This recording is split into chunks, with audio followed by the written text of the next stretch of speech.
Meus irmãos e irmãs, nós estamos vivendo o finalzinho da oitava da Páscoa, né? Só recordar para vocês que nós temos no cristianismo, faz parte da tradição do cristianismo, as duas grandes festas, né? O nascimento de Jesus e depois a sua paixão, morte e ressurreição. E nessas duas grandes festas, a igreja prolonga a celebração durante 8 dias, na verdade durante 7 dias, né? Se começa no domingo e se termina no sábado à noite, aquilo que nós chamamos de oitava. Oitava porque o domingo já é o primeiro dia, que para nós é o oitavo dia, depois de celebrarmos a Páscoa do Senhor. É como se fosse um dia em 7 dias, recordando a teologia da criação, em que Deus fez o mundo em 6 dias e descansou no 7º. Tem toda uma teologia profunda que eu não vou agora explicitar, mas é isso que significa. Então, nós vivemos uma semana, foram 7 dias, mas para a igreja é um dia só, né? Terminamos hoje essa celebração com o segundo domingo da Páscoa, dedicado ao Domingo da Misericórdia Divina, e ao mesmo tempo uma reflexão sobre a fé, a partir da leitura que vocês escutaram, da proclamação do Evangelho de Jesus, segundo João, a conversa com Jesus e Tomé. Nós vamos primeiro fazer uma reflexão sobre aquilo que é a Divina Misericórdia, depois passaremos pelo texto bíblico, para a gente poder, refletir um pouquinho sobre a nossa fé e como esse diálogo entre Jesus e Tomé nos inspira a repensar a nossa relação com Deus. Primeiro, sobre a Divina Misericórdia, talvez seria interessante a gente poder refletir, articulando a partir de 2 pontos. Primeiro, a percepção da misericórdia divina na nossa vida, que é um desafio, é para a vida inteira. E segundo, como que, ao perceber a ação da misericórdia divina na minha vida, eu acabo retribuindo isso, com os meus pares, com aqueles que convivem comigo. Primeiro, pensar a misericórdia divina na nossa vida é um desafio porque, como a graça é aquilo que nos sustenta, nós às vezes a banalizamos. Me explico. Deus é aquele que nos mantém na existência. Eu estou falando para mulheres e homens de fé.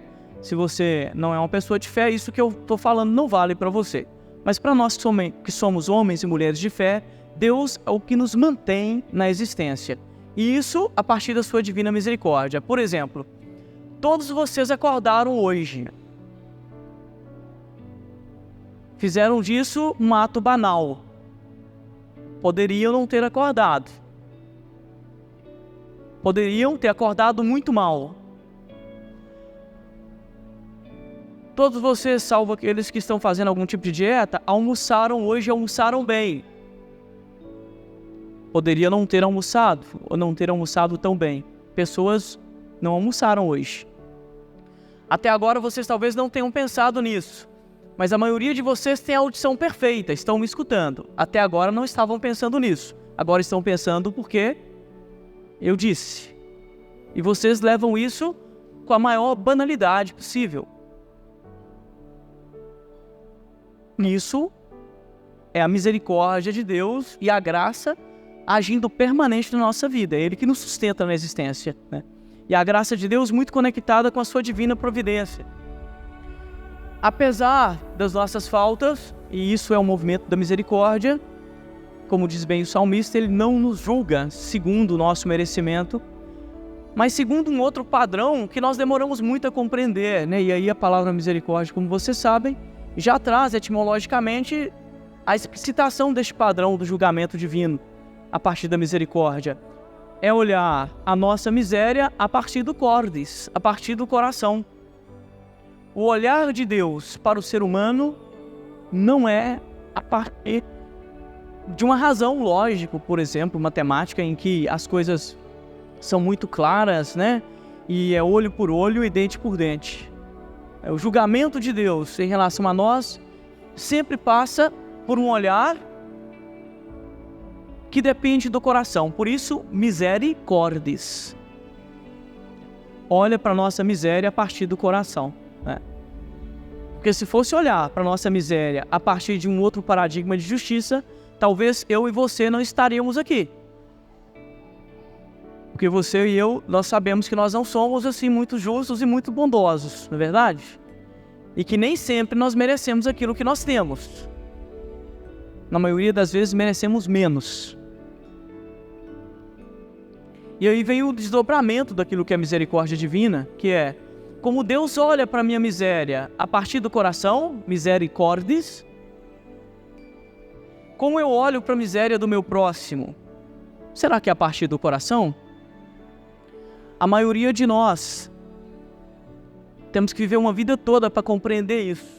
A nossa tendência não é olhar para a miséria do outro a partir do coração, a partir da razão.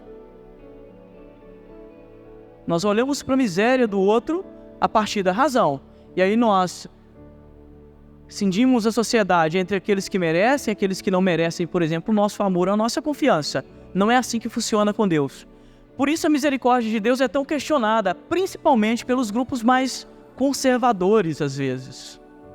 Por aquelas pessoas que se apegam ao moral como se ela fosse a verdade da vida deles. Por isso que nós temos uma tremenda dificuldade em articular justiça e misericórdia, porque o nosso paradigma não é o de Deus. E aí eu digo para vocês algo muito sério. Misericórdia é coisa divina. Nós aprendemos pela graça. Mateus vai dizer, sede misericordiosos, porque eu, o Senhor seu Deus, sou misericordioso. A nossa tendência, a minha também, não é ser misericordioso. Como ser humano, ferido pelo pecado e pela concupiscência, como bem diz Santo Agostinho, a nossa tendência é olhar para o outro a partir do nosso paradigma de justiça. Dente por dente, olho por olho. Misericórdia e perdão é dom espiritual. E por que é importante dizer isso? Porque entre nós, então, não existe aquele que pode, de repente, se vangloriar e dizer eu sou misericordioso. Coisa alguma.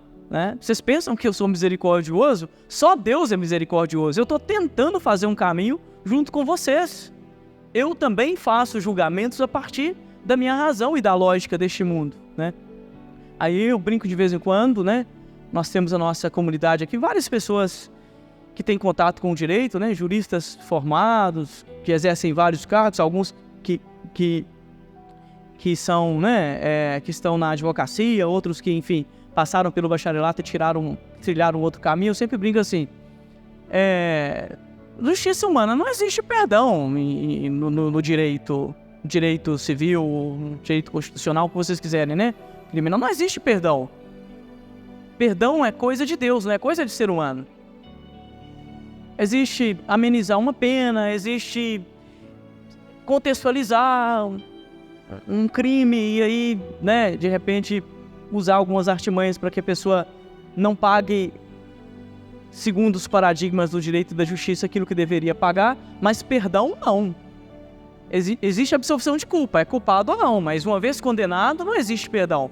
Vai para a cadeia ou vai pagar aquilo que deve à justiça ou outro. Perdão é coisa de Deus. Está compreendendo isso? Por isso que é difícil para nós, porque não é nosso.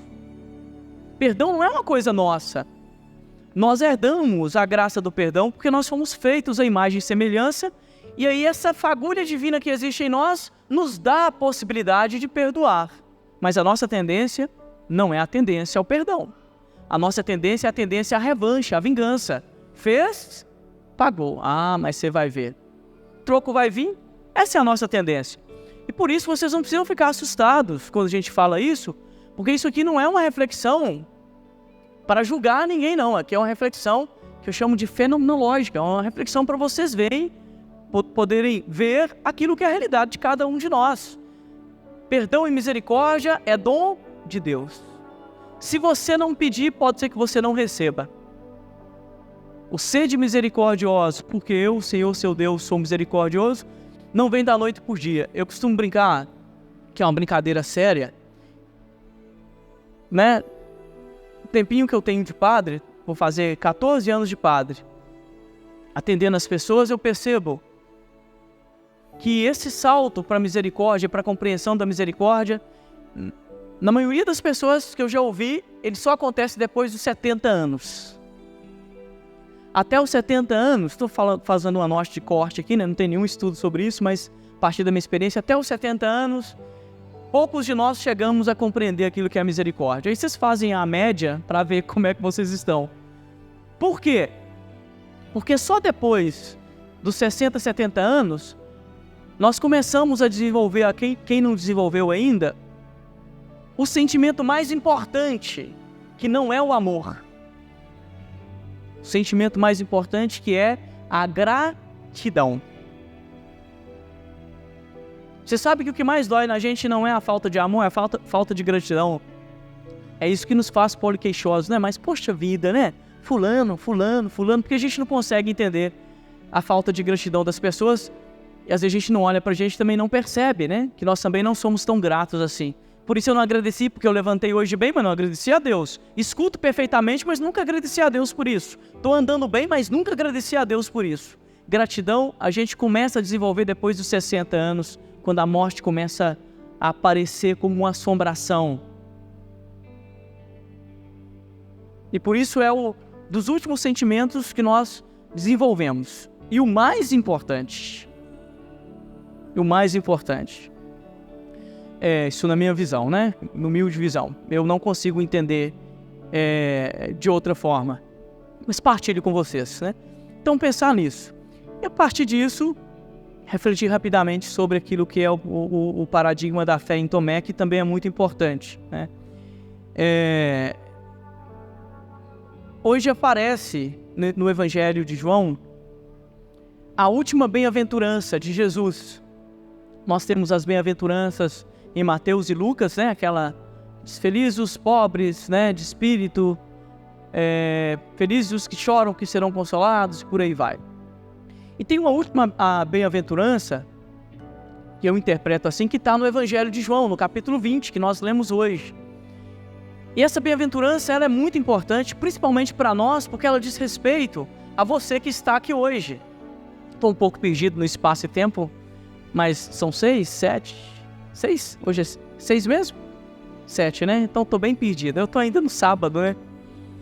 Mas para vocês que estão hoje aqui neste domingo, dia 7 de abril de 2024, e é no diálogo com Tomé que essa bem-aventurança é dada.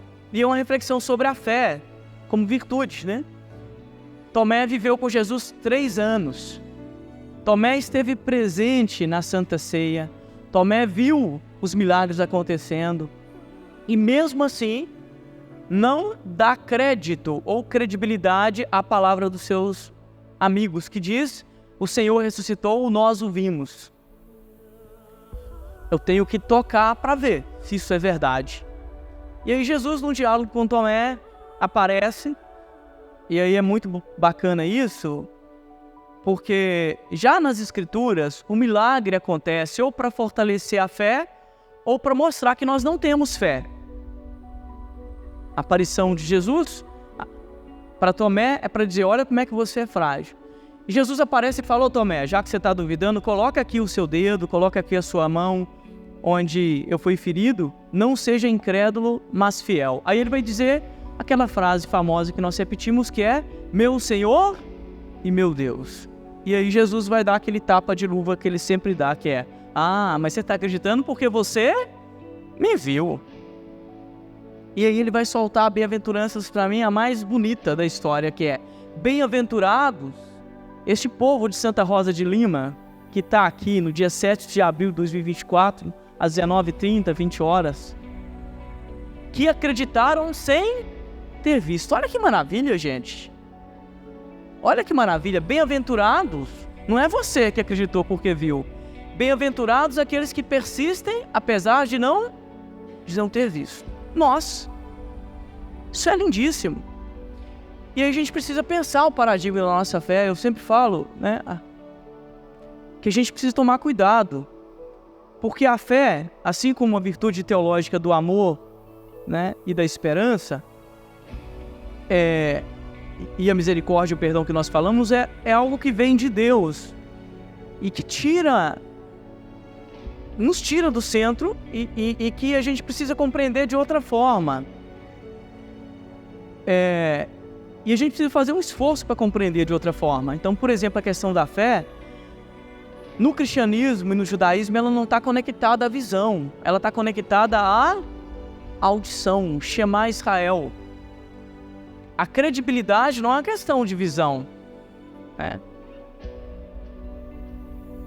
A credibilidade É uma questão de dar ouvidos, né? Audire, obediência a uma pessoa que te diz algo e que você diz, bom, eu confio na sua palavra, não estou vendo, mas eu confio na tua palavra. Daqui a pouquinho nós vamos consagrar. Um cético, se pegar a hóstia consagrada e levar para o laboratório, ele não vai ter surpresa nenhuma, e nenhum de vocês vai ter surpresa. Ao analisar minimamente em qualquer microscópio óptico, né, não precisa ser elétrico, vocês vão perceber que a matéria é a mesma. Por isso nós falamos de transubstanciação. A teologia da transubstanciação é um tema metafísico que eu não vou entrar. Então, o que faz o corpo ser corpo e o sangue ser sangue? Depois que a gente termina de consagrar, a gente fala, eis o mistério da fé. É a fé. Que em alguns momentos, por nossa falta de fé, a hóstia se transformou em carne nas mãos de alguns padres. Você tem, por exemplo, o Orvieto lá na Itália, que tem lá até hoje, né? Isso não era para ser visto como, oh, que maravilha. Era para ser visto com tristeza. Deus que tem que fazer isso para fortalecer a fé. Jesus vai falar, oh Pai, eu faço esses sinais, não por causa de mim, mas por causa daqueles que me seguem, para que eles vejam e acreditam. Por quê? Porque na nossa fragilidade, se a gente não vê, a gente não crê. Assim como o nosso olhar é um olhar de justiça estrito, que não é capaz de ser piedoso com o outro, também a fé anda pelo mesmo caminho.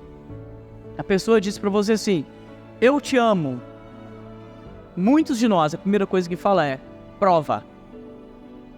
Não case com uma pessoa que te pede provas de amor.